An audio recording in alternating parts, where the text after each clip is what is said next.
What's up, guys? Welcome to Daily Dose of Reddit. This is your host, Zach, and today's subreddit is r/ChoosingBeggars. Don't forget to like, subscribe, and hit that bell to never miss an episode. So this story's called Karen at Midnight. My very first job was at Jack in the Box. I was 17 and it was 1995. And one Thursday night, I was manning the fry station. It was a graveyard shift and it was getting close to bar rush. Chico, California is a college town with many bars. So I was getting ready for the 1 to 2 hour onslaught that was to follow. Now, after about 45 minutes in, it was pretty busy, but not too busy, so my shift leader asked me to stop the fry station and start with the night cleaning and he would take over on the fry station. Sounds good, I said. I would much rather be in the back doing the dishes and prep work because no one bothers me. When all of a sudden, I hear it over the headset in a shrill, "I demand to speak to your manager" voice.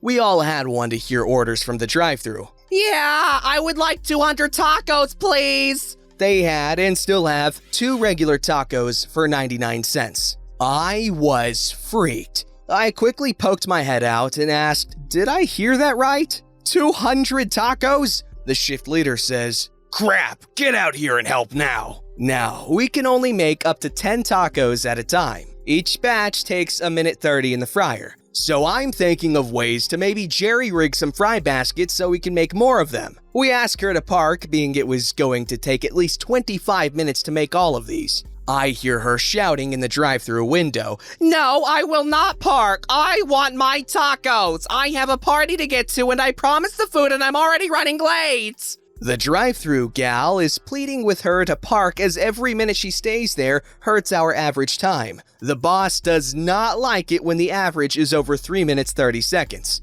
The lady in the van shouts, "Where is your manager? I have been waiting long enough already." She had been waiting for 6 minutes, and we had just barely broken taco number 36. The shift leader goes to the window and asks her to calm down and that normally when these large orders are placed, they would be called in at least 30 minutes in advance. She once again yells in the window, "Well, I'll park over there, but if you are not ready in 10 minutes, I'll be right back here.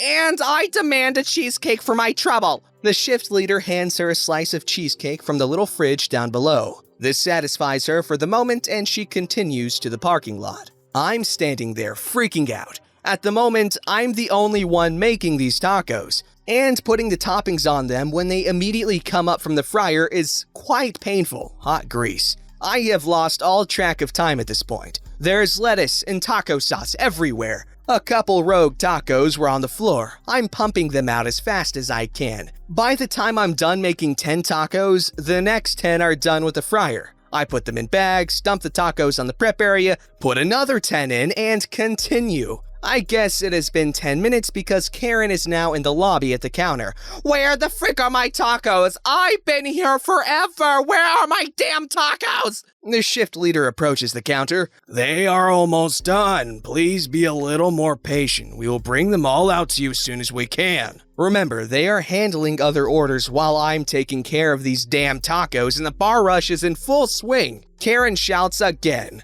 "Well, hurry the heck up! You all are useless. I swear to God I'm gonna be here first thing in the morning to tell the manager what awful service I am getting."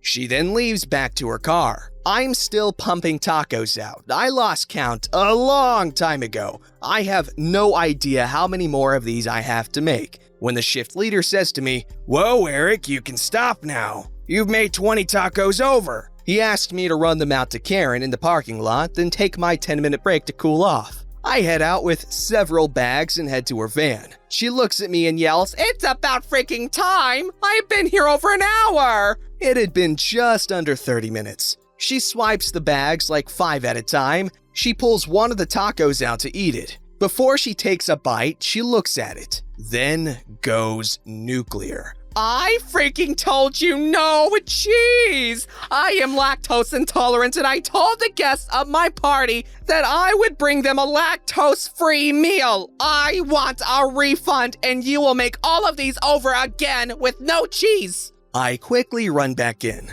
Did she really say she didn't want cheese on our tacos? The shift leader looks puzzled and asks the drive-thru girl. She says no. The receipt doesn't say anything about no cheese, nor does the order screen. I sure as hell didn't hear no cheese over the headset. The shift leader and I head back out to her. He says calmly, "You never said anything about not wanting cheese on those tacos. I'm sorry, but there's nothing we can do and you are not entitled to a refund." She then goes nuclear again. "I know what I goddamn said. I said no fudging cheese. Now make me new tacos with no cheese, get me a refund, and I'm keeping these others just for wasting my time." The shift leader says, "I'm sorry, but you really didn't say anything about not wanting cheese. Every employee in there never heard no cheese over their headset. I can't give you a refund on such a large order as we didn't do anything wrong. Now I must ask you to leave as we have other customers to serve."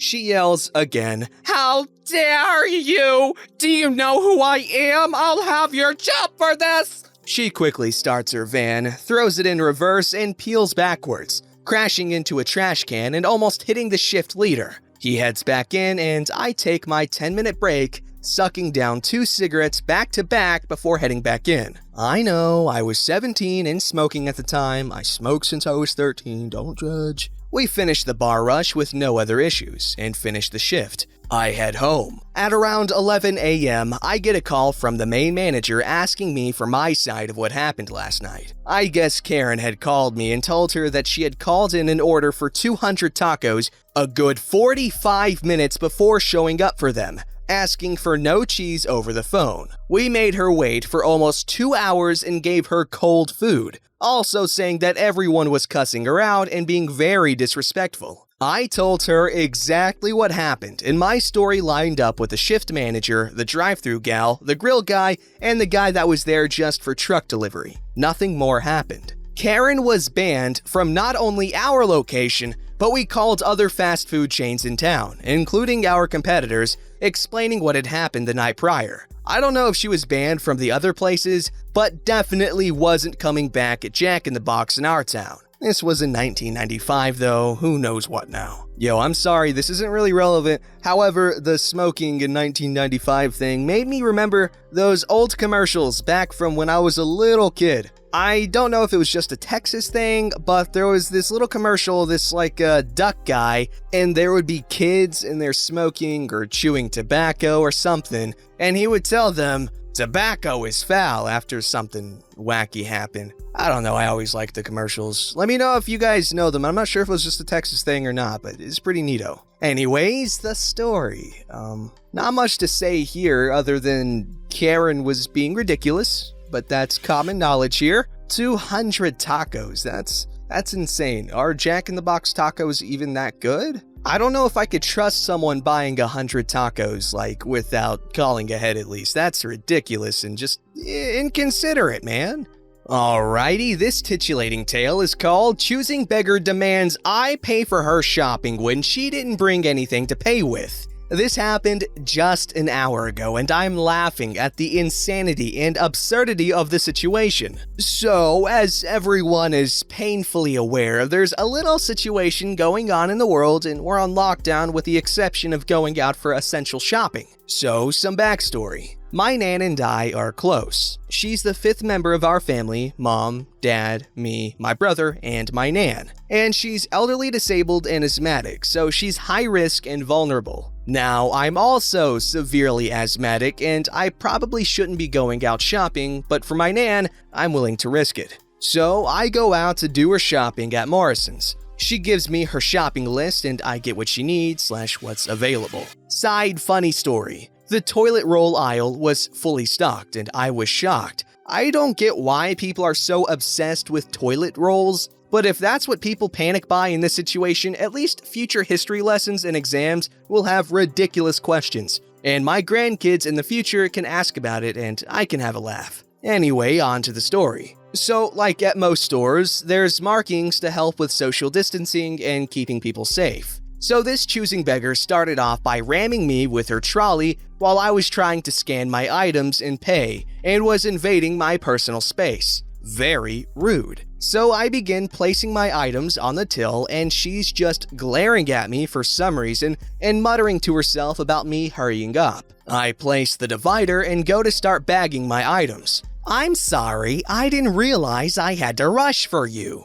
So as I'm bagging my items and about to pay, the cashier continues scanning strange items that I know I wasn't buying. I ask the cashier, "What's going on? Those aren't mine." And the cashier is confused, saying there's no divider. I look up and this choosing beggar has removed the divider and now her items were being scanned and added to my bill. I tell the cashier and she starts to remove the items and sort the mistake out. This is when the choosing beggar goes insane. "Excuse me, what are you doing?" I'm confused and tell her that her items were accidentally being scanned and thinking that the divider must have been buried in the shopping and didn't think it was a big deal as the cashier was apologetic and sorted it out. "You need to pay for my shopping." I'm just shocked and simply say, "What?" She glares at me. "My items were being scanned on your shopping, so you have to pay for them. And since you're paying for some now, you must buy my whole shopping."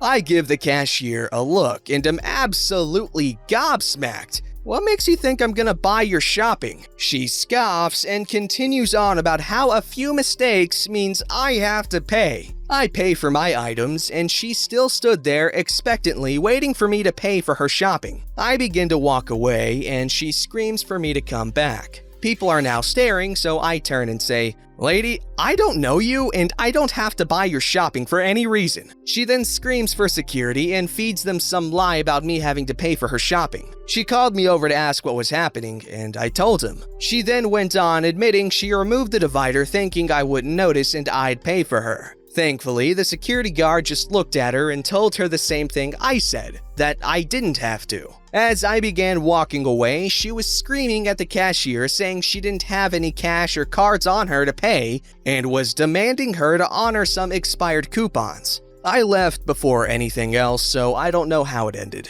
So this woman thought she was entitled to her shopping and I had to pay as she didn't have any way to pay for it. Honestly, how can you be so stupid to not bring a means of paying for shopping? I'm wondering if she tried it before and whether it worked on other people. I ain't buying someone else's shopping for no good reason. Thanks for reading and I hope you all have a wonderful day. Okay, honestly, what was she thinking? Because this obviously hasn't worked before. Because think about it, even if he didn't notice that he was paying for a bunch of other stuff that he didn't put up on there, how would she go about collecting the groceries that he paid for? Like, I don't understand how she thought this would work. Would she mug him in the parking lot or what? Because honestly, an annoying Karen screech is enough to hold me up. Like, I'd pay anything to shut one up. $5, $500, my car, a fart in the face, anything really. This story's called Mom Freaks Out Because Free LG Phone is Not a $1,500 Folding Phone. So let's start with a little backstory. My mother, the choosing beggar of this story, owns a now decade-old flip phone from late 2010 to early 2011. And it works, but barely. Like, you have to press the physical buttons multiple times to spell words, and the call feature, yes, the main point of a cell phone, doesn't always want to work, so we got her an LG Stylo 5 to replace it, and we surprised her with it. Here's where the sheer entitlement and pickiness kicks in. "Hey mom, we have a surprise for you. Close your eyes and hold out your hands." She sits up from untying her shoe and looks at me, closes eyes and holds out hands. I hand her a brand new 32GB LG Stylo 5. "Okay mom, you can open your eyes now." She opens her eyes and looks at the box. "What is it?" "Father and I thought that we would get you a new LG Stylo 5. So we know if you're crashed in a ditch somewhere." She gives a confused look. "This isn't what I wanted." He walks away, rolling eyes and sighing. "Just try it." "Mom, we are not getting you a $1,500 flip phone. Not even we have phones that nice." "I wanted a Motorola Razr, not this free piece of garbage." "Mom, we don't even have phones that nice. What on earth makes you believe that Dad and I can afford a phone that expensive?" "But I don't want it. I want the Motorola Razr." At this point, I'm starting to wonder if I fell asleep with my head on my keyboard again, or if this woman really just turned down a free, perfectly good phone because it didn't have a $1,500 price tag and it didn't flip open and closed. So I just walk over and set the phone on this kitchen counter, and then I pop it out of the box, and this is what follows. See, Mom? It's not that bad. Put it back! Okay. She picks up the box lid and slams it onto the box. Do you really hate it that much? Yes, it's not the one I wanted, and you know that! Why should I be forced to use something I don't want when you guys have $1,000 phones? I have barely said a word to her since, and this occurred at like 3:20, and I am kinda embarrassed and disgraced by her. I don't even want to look in her general direction. I figured I would share this to Reddit while it was still fresh in my mind. It's amazing how entitled and picky someone can be. Now, I'm gonna go ahead and clarify a few things in case you are wondering. I own a black Pixel 3 XL with 128 gigabytes of storage, and my father owns a black Samsung Galaxy S8 Plus with an unknown amount of storage. What I find interesting is that she has no issue at all using my phone or my father's. But when we get her one for her to use, she doesn't even want to look at it. This lady wants a Samsung Galaxy Watch Active 2 for her birthday, which requires the Samsung wearable app to work. You can just imagine how that would be pretty impossible based on her current phone. Anyways, thanks for listening, Reddit. I needed a place to tell the story and a place to rant about people entitlement. That's not a bad hook. That's pretty good. Don't forget to like, subscribe, and hit that bell to never miss an episode.